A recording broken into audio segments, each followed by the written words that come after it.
Bienvenidos, mi nombre es Jorge Quadleri. Vamos a desarrollar el seminario número 15, que trata sobre el virus de inmunodeficiencia humana.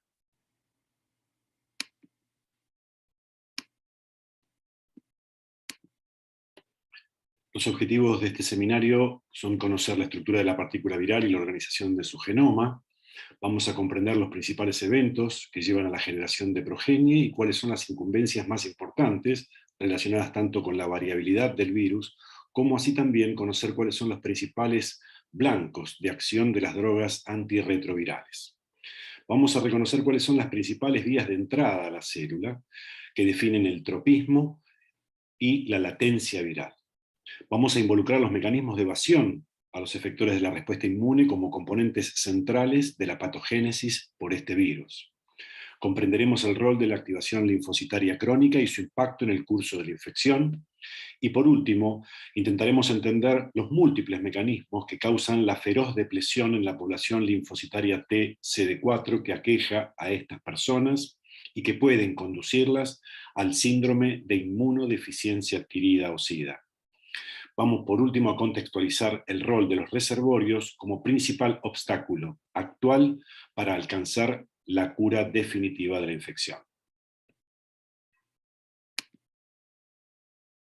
La relevancia en medicina de la infección por el virus de inmunodeficiencia humana es absolutamente incuestionable, pero para que ustedes tengan una aproximación a las cifras actuales desde la Organización Mundial de la Salud, en el año 2020 se ha calculado que 37.7 millones de personas en el mundo viven con el virus de inmunodeficiencia humana, obviamente involucrando en ello tanto a personas infectadas como a personas que padecen SIDA. De ellos, el 73% tiene acceso a la terapia antiviral y el 16%, una cifra no menor, desconoce que está infectado. En tal sentido, vale la pena mencionar que en Argentina hay aproximadamente 136.000 personas infectadas, calculándose que cerca de un 17% de ellas no conoce estar infectada. En el año 2020 se han registrado 1,5 millones de nuevas infecciones y casi 700.000 muertes. Desde el punto de vista taxonómico, el virus de inmunodeficiencia humana está involucrado dentro de lo que conocemos como familia Retroviridae. Esta familia involucra 2 subfamilias y a su vez, dentro de estas 2 subfamilias se reconocen 7 géneros distintos. Dentro de los géneros que merecen importancia desde el punto de vista de la medicina humana, vamos a mencionar en principio a los lentivirus, donde están involucrados el virus de inmunodeficiencia humana tipo 1 y tipo 2, siendo el primero de ellos el principal responsable de la pandemia por virus de inmunodeficiencia humana actual, superando por encima del 97% el total de las infecciones globales. Y en el género de los delta retrovirus involucramos a los virus HTLV1 y 2, conocidos como virus de la leucemia T humana. Además de estos 2, conocidos como virus exógenos, se reconoce la presencia de virus que ustedes seguramente ya han conocido como integrantes de lo que es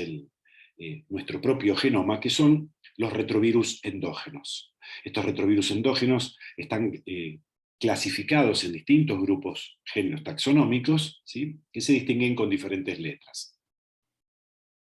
Es importante que ustedes puedan ver que a nivel de la organización genómica, sobre la cual nos detendremos en un par de diapositivas más adelante, hay elementos que son comunes a todos los géneros considerados más allá de la organización. Es decir, están omnipresentes en los distintos géneros, tanto las regiones flanqueantes, terminales repetitivas, LTR, no codificantes de ninguna proteína, como los marcos abiertos de lectura que codifican para proteínas estructurales, conocidos como GAG,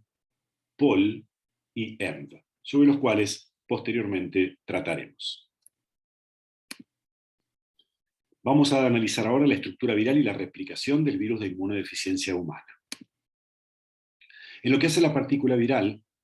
del HIV, podemos distinguir claramente que se trata de una partícula con aspecto esférico de aproximadamente 100 nanómetros de diámetro. Está recubierta por una envoltura externa, que aquí la vemos en este color celeste, de la cual protruyen hacia el exterior glicoproteínas, en las que se pueden distinguir claramente dos dominios distinguibles conforme su peso molecular. Es así que la glicoproteína de 120 kilodalton, abreviada como GP120, es la parte globular que se encuentra más hacia el extremo hidrofílico, en tanto que la glicoproteína de 41 kilodalton contiene y está directamente vinculada con la anterior un dominio hidrofóbico que le permite enclavarse dentro de la envoltura viral. Hacia el interior encontramos una primera capa de matriz constituida por la proteína P17 y más profundamente aparece una estructura conoide truncada conocida como la cápside viral y constituida por la proteína P24. En la imagen al microscopio electrónico que tienen en la parte inferior puede verse claramente esa estructura conoide truncada. En el interior de la misma podemos encontrar el material genómico, que en el caso del virus de inmunodeficiencia humana está constituido por dos hebras independientes, no complementarias, de ARN simple cadena con polaridad positiva. A estas hebras genómicas advertimos que pueden asociarse íntimamente diferentes proteínas con capacidad y actividad enzimática bien definida, entre las cuales merece mencionarse la transcriptasa inversa, la proteasa y la integrasa. En este esquema, para terminar, vemos cómo las glicoproteínas de la envoltura son las grandes responsables, como ligandos virales, de interactuar con el receptor CD4 y con los correceptores de quimiosinas para, en última instancia, mediar la interacción con la célula hospedadora que promoverá el ingreso a la célula. En términos de organización genómica, muchas de las características antes mencionadas, obviamente que son comunes a los retrovirus, están por supuesto presentes en el virus de inmunodeficiencia humana. Es así que se advierte la presencia en los extremos 5' y 3' de esos dominios conocidos como LTRs, ¿sí?, flanqueando la región codificante, que son dominios largos repetitivos del extremo 5 y 3', y en el interior de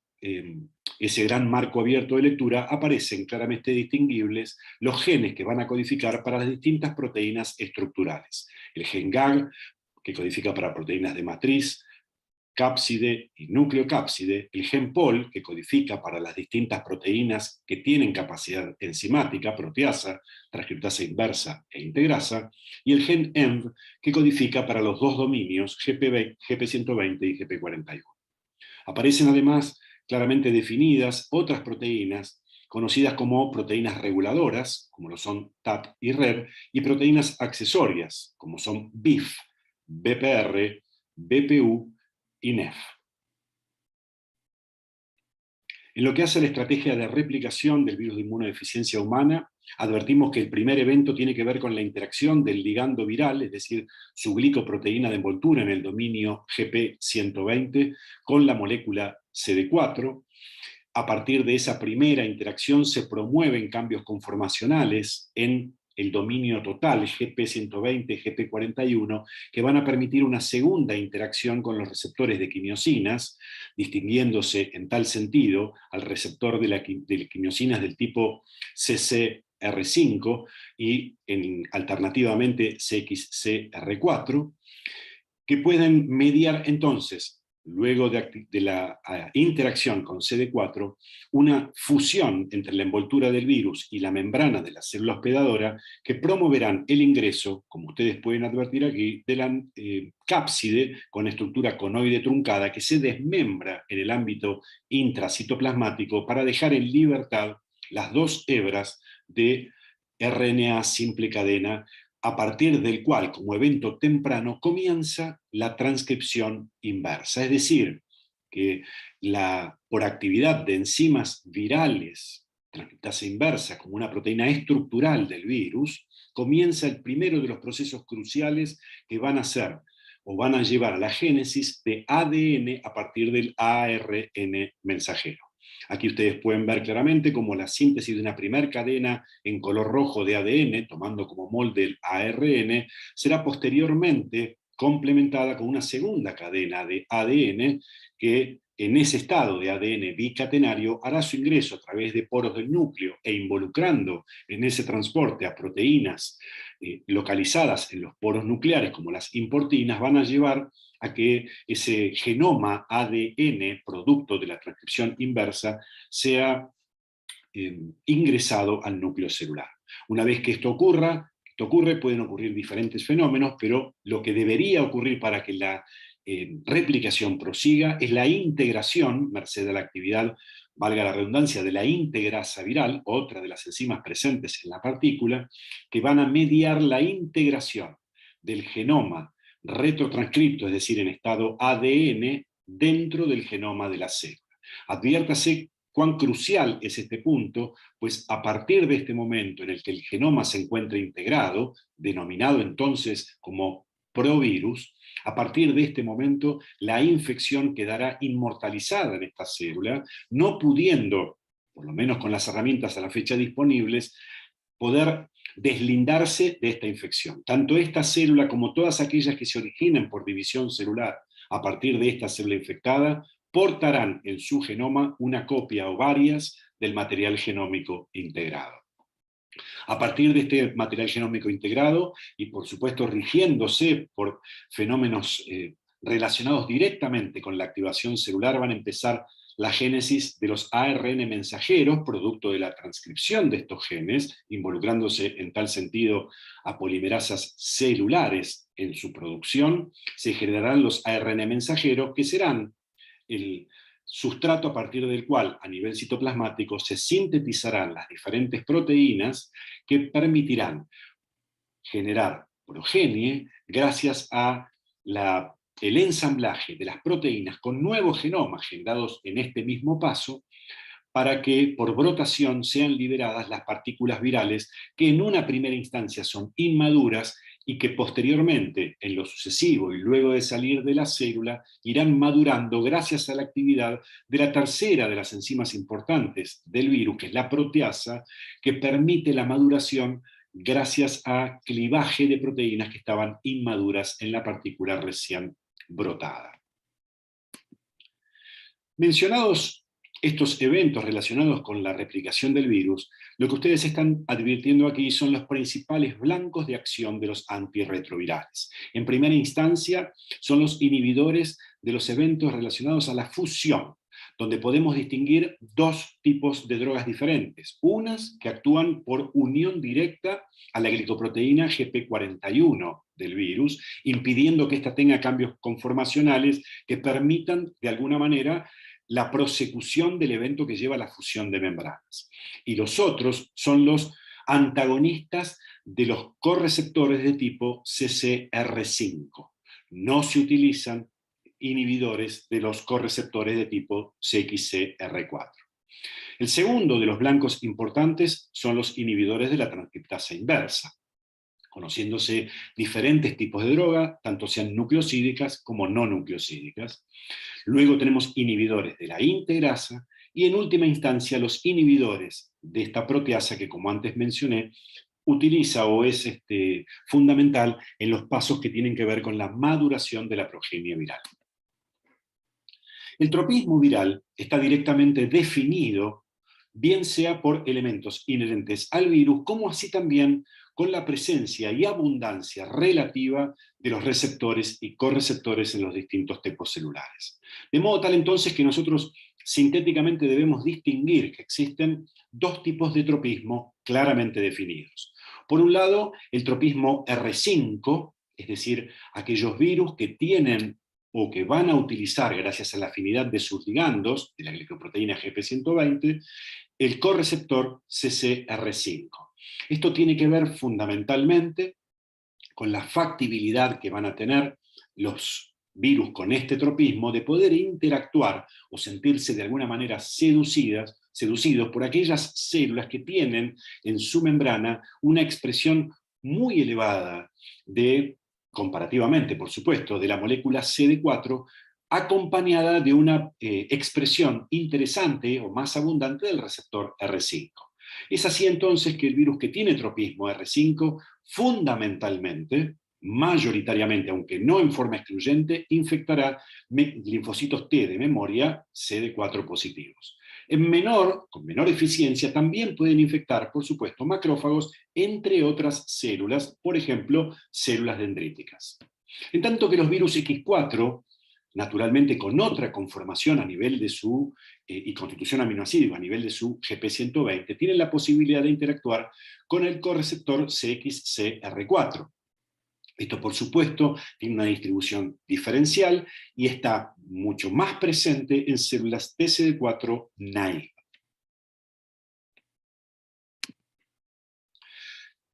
Los mecanismos antes mencionados tienen que ver con la posibilidad de la interacción de virus libre con células susceptibles. Ahora bien, ¿es ese el único mecanismo por el cual una célula puede infectarse? Naturalmente, tal como pueden deducirlo de esta imagen, la respuesta es no. Es decir, hay mecanismos que pueden ser hasta 10.000 veces más eficaces en la transmisión de la infección, y es cuando esta ocurre por transmisión desde una célula infectada a otra célula susceptible y eventualmente permisiva. Aquí tienen, y no es necesario de ninguna manera que recuerden todos los distintos mecanismos, la multiplicidad de interacciones que puede haber entre una célula que es donante, todas ellas aquí representadas en color verde, versus una célula que es aceptora o célula blanco, gracias a la interacción directa entre apéndices que son capaces de poseer o generar durante la interacción celular, o por la presencia de moléculas de adhesión que son complementarias entre las células que están interactuando. Por ejemplo, claramente ustedes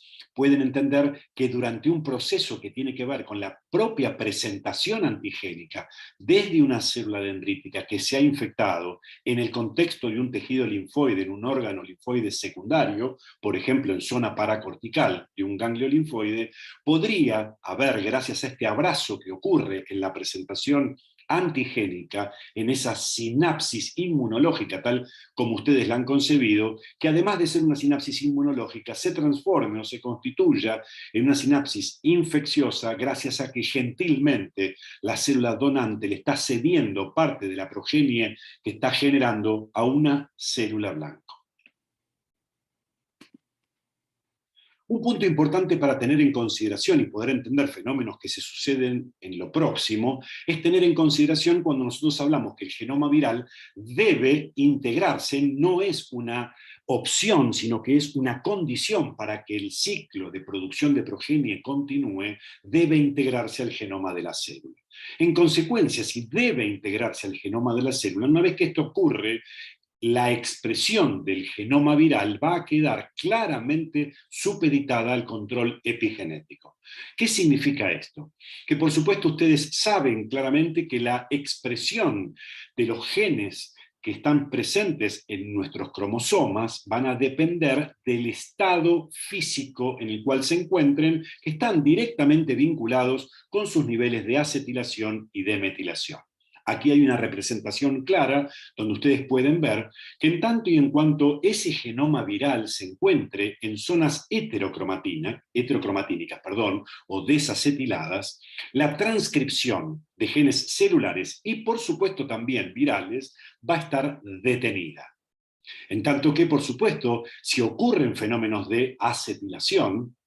por actividad de enzimas directamente vinculadas con tal proceso, la cromatina que estaba en estado heterocromatínico pasará a estar en estado eucromatínico, es decir, estado laxo, y la transcripción podrá ocurrir. Consecuentemente, podrá haber expresión también de genes virales y por ende podrá haber prosecución del ciclo de replicación. En consecuencia, es muy importante que tengamos en cuenta que en este caso, para el virus de inmunodeficiencia humana, la latencia del virus de inmunodeficiencia humana es una condición que es impuesta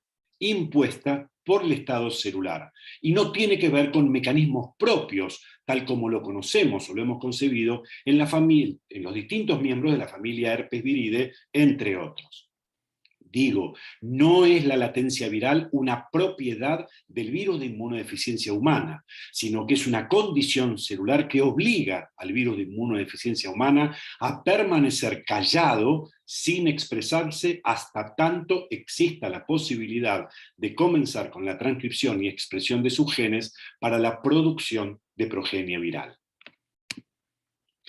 En términos de los mecanismos generadores de variabilidad, muchas de las cosas que ustedes ya conocen, y hablamos de como una etapa en la etapa temprana de la replicación viral que ocurre la transcripción inversa. Y esta es una enzima viral que ya sabemos que no tiene capacidad de corregir los errores cuando genera complementariedad entre las bases, y en consecuencia las mutaciones tienen una alta posibilidad de quedar fijadas y en consecuencia generar variabilidad. De modo tal que el virus de inmunodeficiencia humana, así como otros ejemplos que ustedes han visto, es un claro ejemplo en el cual el individuo infectado se encuentra habitado por una población de virus cercanamente relacionados desde lo genómico, pero que no son idénticos. Estoy hablando de cuasi especies virales.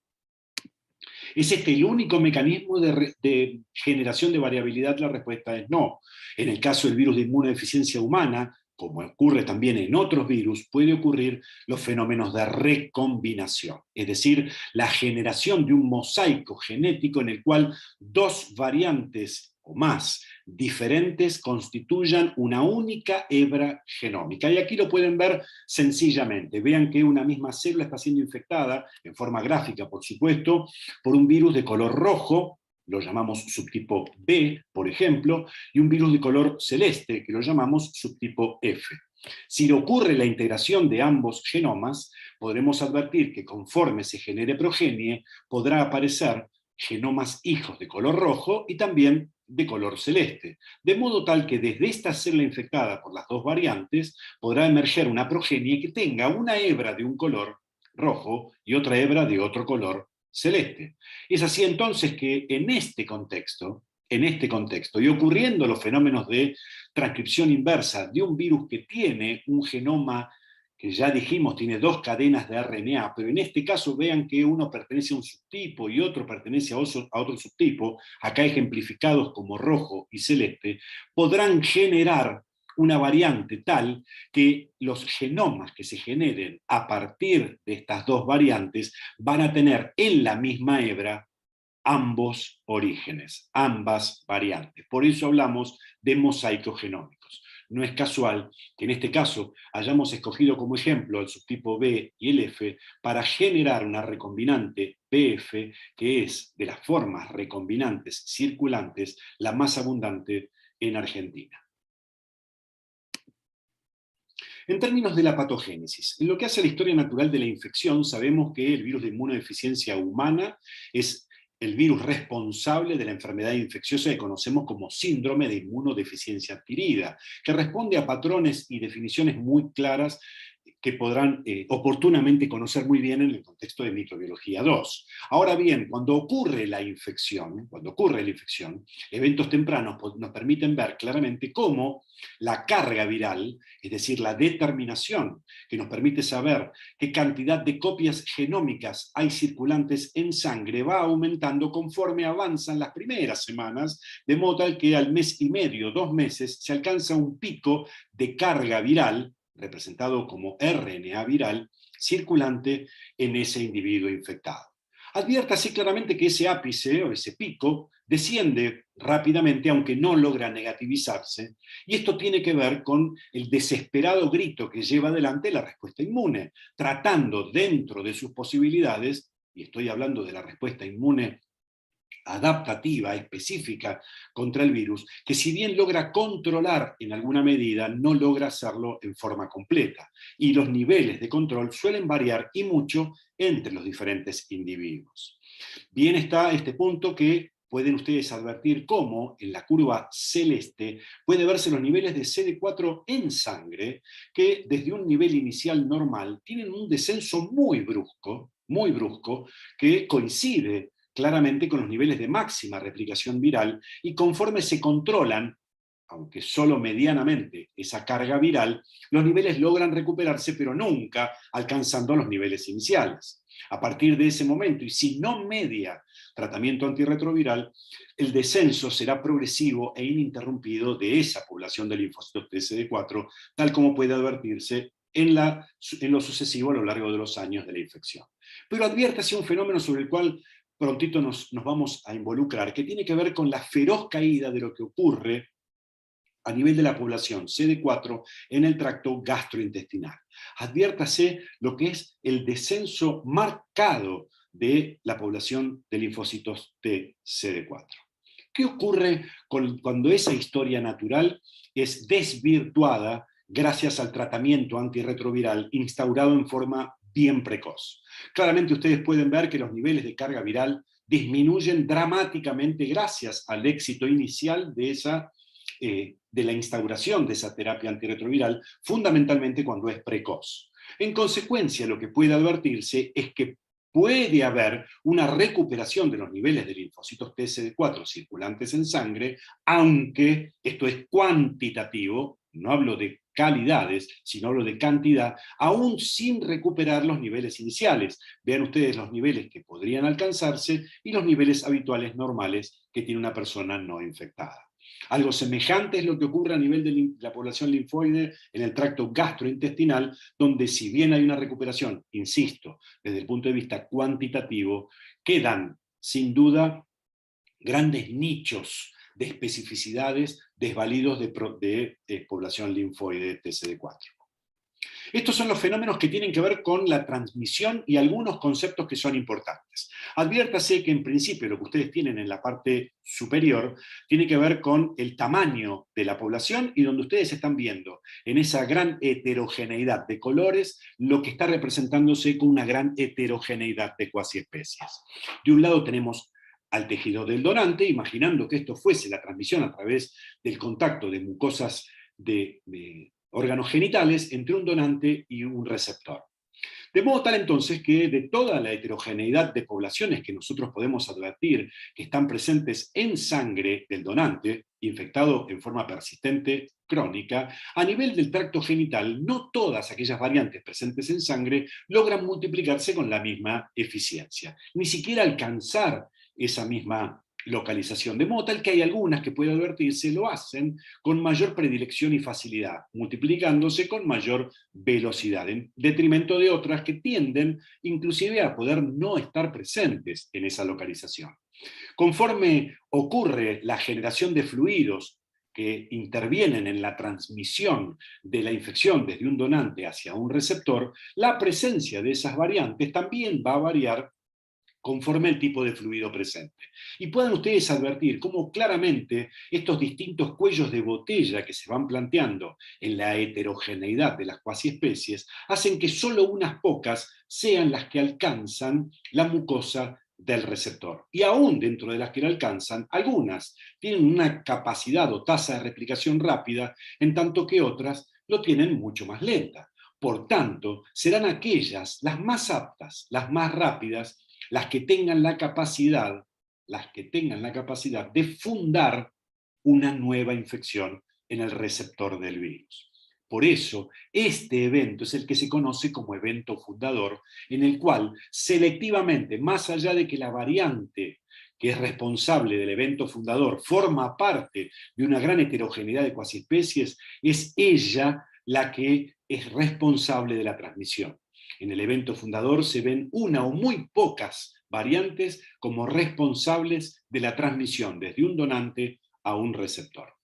Por supuesto que ese receptor, conforme pase el tiempo, naturalmente que esa variante comenzará a multiplicarse y dada los errores que su polimerasa transcriptasa inversa va a ir cometiendo, irá creciendo la heterogeneidad para dar lugar nuevamente a una nueva heterogeneidad de cuasiespecies que puede ser muy diferente de la que encontrábamos en la persona que lo hubiera infectado previamente.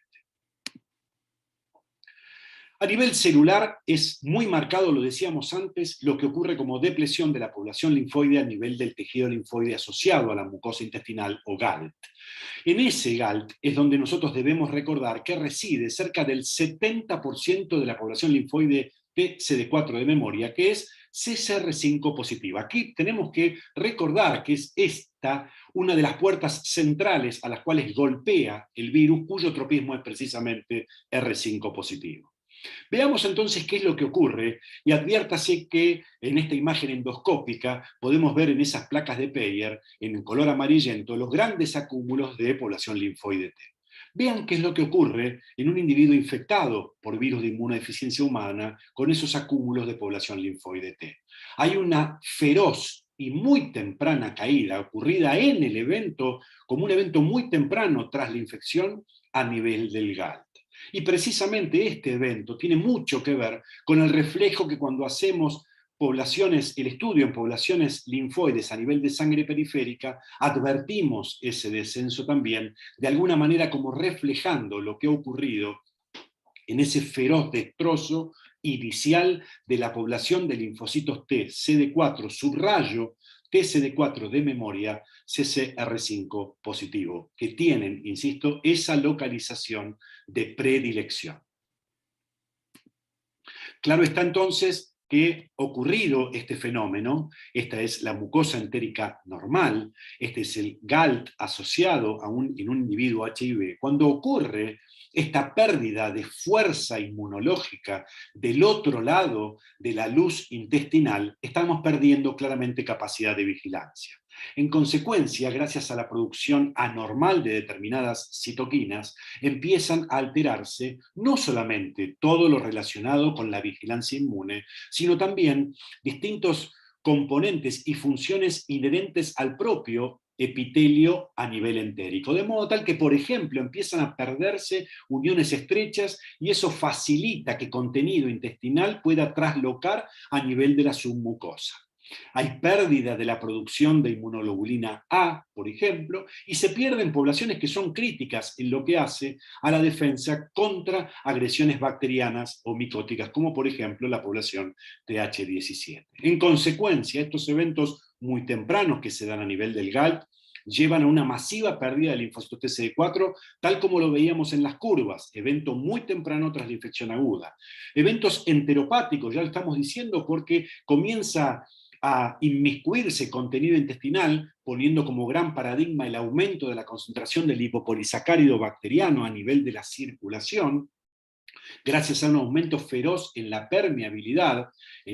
a nivel entérico, con traslocación de productos microbianos que por supuesto van a llevar a que haya activación inmune sistémica, crónica y sostenida de alto nivel. Es decir, que todo aquello que está traslocando está promoviendo que no haya quiesencia a nivel de la población linfoide. Esto, para la replicación viral, es el escenario más deseado naturalmente, porque las células que reciban estímulos de estas características, bien sea por productos o bien sea por citoquinas generadas desde el medio ambiente, conllevarán naturalmente a que los linfocitos T se encuentren activados, su cromatina se encuentra en estado eucromatínico, laxo, y esto permita la expresión de los genes virales con producción de progenie.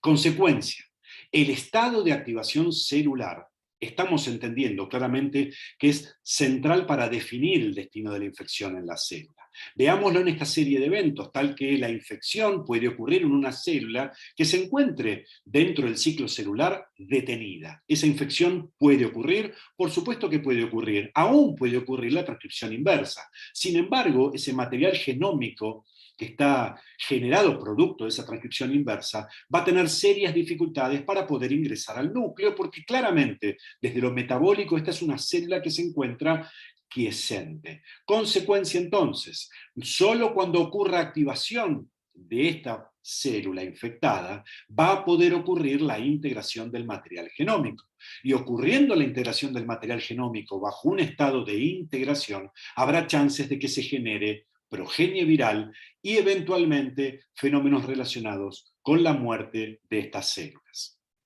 Naturalmente, que desde las células que están infectadas con genoma integrado, donde hay expansión, tal como ustedes lo han aprendido en inmunología, de la población linfoide T, esa población que se expande y que se lleva en su genoma en estado de provirus al genoma del virus de inmunodeficiencia humana, podrá quedar parte de esa población que se expande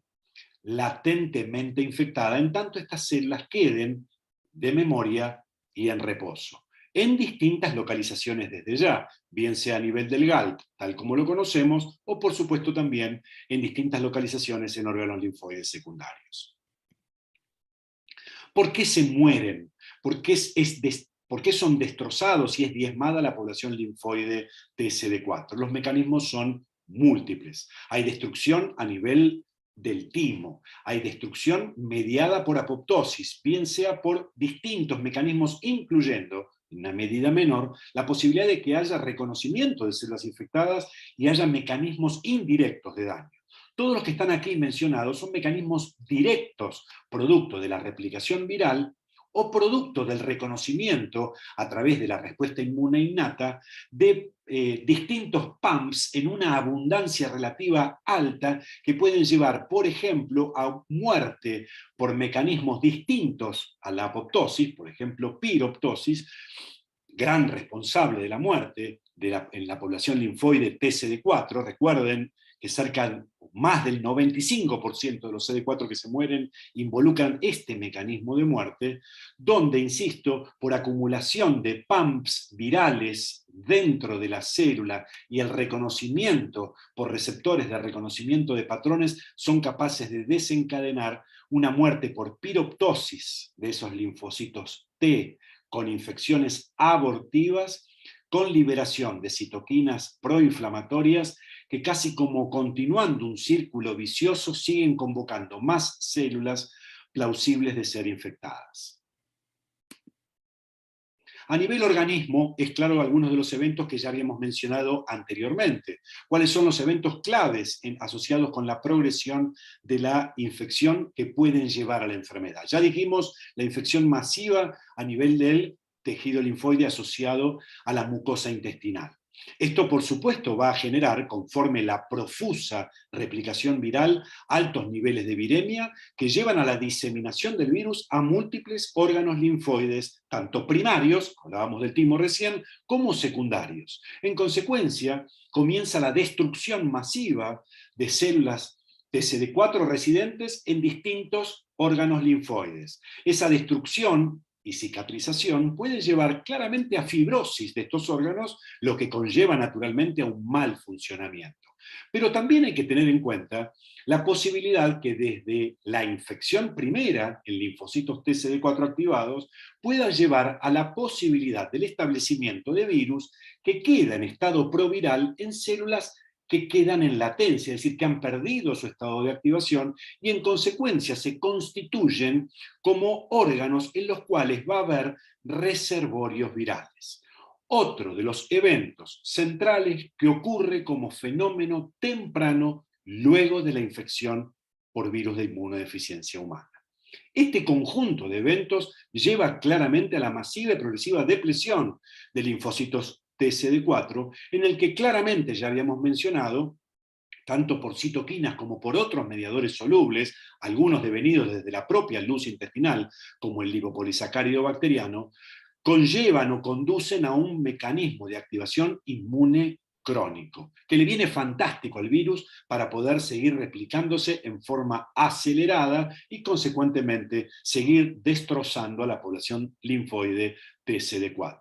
Naturalmente, casi en el final del camino de esta historia que tiene múltiples aristas, lo que estamos viendo es, o estaremos en presencia de una destrucción del sistema inmune y progresión hacia el síndrome de inmunodeficiencia adquirida. En el organismo ya dijimos nosotros la importancia que tienen cada uno de esos lugares en los cuales puede haber presencia de linfocitos TCD4 como gran emblema celular, en el cual no es excluyente, pero es el gran emblema celular entre otros tipos celulares en los cuales el virus puede quedar en estado de latencia, es decir, integrado en su genoma celular, pero merced a la condición del microambiente que lo circunda, se queda silente y sin expresar todos sus genes. En esta diapositiva pueden ver ustedes cómo tanto población linfoide que se encuentra dispersa en múltiples órganos en todo el organismo, como así también otras localizaciones y otras estirpes celulares, como células gliales y macrófagos a nivel del sistema nervioso central, a nivel del vaso, entre otras localizaciones, son grandes responsables de lo que hoy conocemos como reservorios virales. Dicho todo esto, es importante tener en cuenta que las consecuencias de la activación inmune crónica trascienden el mero hecho de la afectación a nivel del sistema o del aparato inmune. Es así entonces que está claro lo que nos ocurre, o que acabamos de advertir, que ocurre tempranamente tras la infección a nivel del GALT. Esto y la génesis de una gran carga microbiana que tiene impacto a nivel de todo el aparato inmune, y que por supuesto a nivel de órganos que están directamente involucrados en esa detoxificación, como es el hígado, están con una profunda sobrecarga de trabajo que puede llevarlos a disfunción en otros eventos centrales, como por ejemplo desbalances a nivel de la producción de sustancias procoagulantes versus anticoagulantes. Es así entonces como también en coadyuvancia con la disfunción de otras células, como pueden ser la de estirpe monocito macrofágica, pueden conllevar a una larga lista de afectaciones que en forma resumida uno puede decir que hay afectación metabólica, prominente aterosclerosis por disfunción lipídica, disfunciones a nivel del endotelio vascular por distintos motivos, incluyendo la expresión de distintas moléculas de adhesión y, como ya mencionamos anteriormente, la necrosis tisular. Esto lleva temporalmente, en eventos que son distales en el tiempo, es decir, que demandan un tiempo hasta su aparición, un tiempo más o menos prolongado en el contexto de una enfermedad que transcurre en la historia natural, podríamos decir aproximadamente entre 5 y 10 años, sin que medie tratamiento, a lo que claramente se conoce como multimorbilidad, es decir, la presencia de 2 o más enfermedades crónicas en una misma persona. Todo esto es de alguna manera producto del envejecimiento, que no tiene que ver con tiempos cronológicos, sino que tiene que ver claramente con una sobreexigencia, una sobrecarga feroz en el funcionamiento de distintos órganos y tejidos. Respecto de lo que tiene que ver con la respuesta inmune y la consecuente evasión por el virus de inmunodeficiencia humana, naturalmente que me permito volver a mostrar una imagen que ustedes han visto a los inicios de la cursada de virología, donde por supuesto ustedes conocen cada uno de estos protagonistas, tanto de la respuesta inmune innata como de la respuesta inmune adaptativa. ¿Por qué traigo esto a mención? Porque cada uno de estos componentes, cada uno de estos efectores de los compartimentos innato y adaptativo tienen disfunción producto de la infección. Todos tienen disfunción producto de la infección. Es así que, como ejemplos paradigmáticos, por supuesto, en cuanto a la funcionalidad y el número, los linfocitos TCD4 caen ferozmente. Las células dendríticas tienen profundas dificultades para una maduración correcta. Las células NK tienen anómala la expresión de citoquinas y la expresión de receptores activadores e inhibidores de sus funciones. Los linfocitos TCD8 específicos también tienen serias dificultades para su polifuncionalidad, de modo tal de mostrarse claramente exhaustos frente a la infección, con aumento de expresión de distintos marcadores que los caracterizan como células agotadas. Por supuesto que el compartimento B, en todo ese contexto y con una gran disfunción de los linfocitos TCD4, generan o producen anticuerpos que les demanda muchísimo tiempo y que solamente unos pocos individuos logran sintetizar, demandándole años anticuerpos que tengan buena y amplia capacidad de neutralización. En términos promedio, son aproximadamente años la generación en un 20% de los individuos infectados de poder generar anticuerpos con alguna capacidad neutralizante. Pero son varios años los que le demandan, y solamente el 1% de los individuos pueden hacerlo, generar anticuerpos que tengan amplia capacidad neutralizante. Dicho todo esto, las estrategias que tiene el virus de inmunodeficiencia humana para escapar a los mecanismos de control inmune son múltiples. Aquí están algunas de ellas mencionadas. Mi recomendación es que ustedes aborden esta temática para un mejor desarrollo a partir de la bibliografía recomendada, pero algunas de ellas ameritan su explicación muy breve. La latencia, por supuesto, es decir, la presencia del genoma viral en estado proviral en células infectadas. Ya dijimos que esto es un estado de inmortalización y que obviamente a los mecanismos de vigilancia inmunológica, una célula que está latentemente infectada pasa completamente inadvertida. Es un virus paradigmáticamente variante que tiene la posibilidad de generar cuasi especies. Pensemos que por cada ciclo de replicación y por cada genoma se genera una mutación. Si esto lo multiplicamos por 10 a la 10, 10 a la 11, tenemos la posibilidad de génesis de cuasi especies de alta heterogeneidad. Los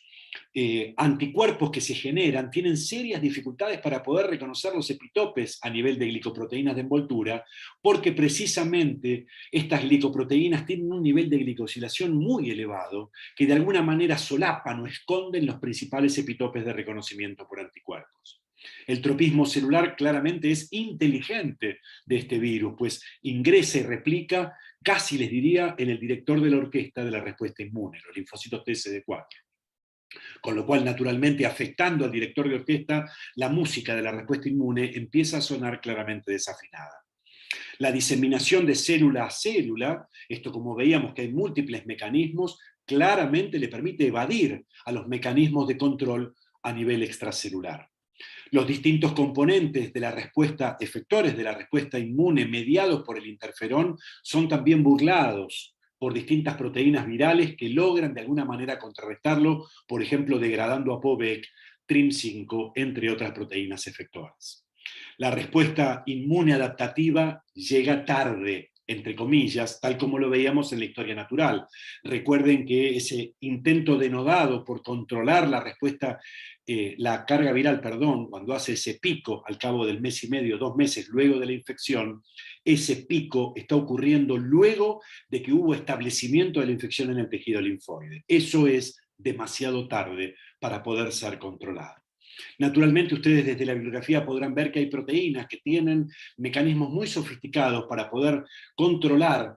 de alguna manera lo que es el reconocimiento inmunológico a partir de tanto la respuesta inmune innata como adaptativa.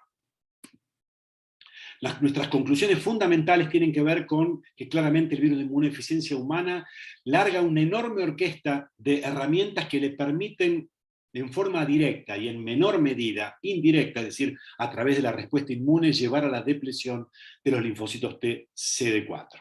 La patogénesis, ciertamente, creo que ha quedado claro por la multiplicidad de mecanismos, es sin dudas multifactorial, con un fuerte componente directo y todos esos mecanismos que logran diezmar a la población TCD4 y, como ya insistentemente hemos repetido, en alguna medida, menor por supuesto, mediado por reconocimiento inmunológico.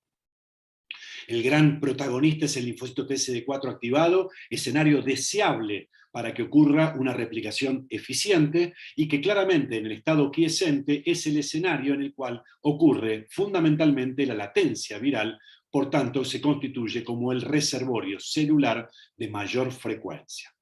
Ocurren mecanismos de daño directo y mecanismos de daño indirecto. Y sin dudas el virus de inmunodeficiencia humana es uno de los grandes estandartes que esboza enormes estrategias para escaparse de la respuesta inmune. Claramente los reservorios son, en manos de ustedes, futuros médicos, uno de los principales desafíos aún no superados para poder alcanzar la cura esterilizante. Aún no tenemos vacunas efectivas, aunque hay claros avances en tal sentido. Dejo aquí la bibliografía que por supuesto ustedes pueden consultar, desde los libros disponibles a los que tienen fácil acceso, y también lecturas a las que pueden acceder, algunas de ellas en español, que son de libre acceso a través de PubMed. Les agradezco la atención y que tengan muy buenas tardes.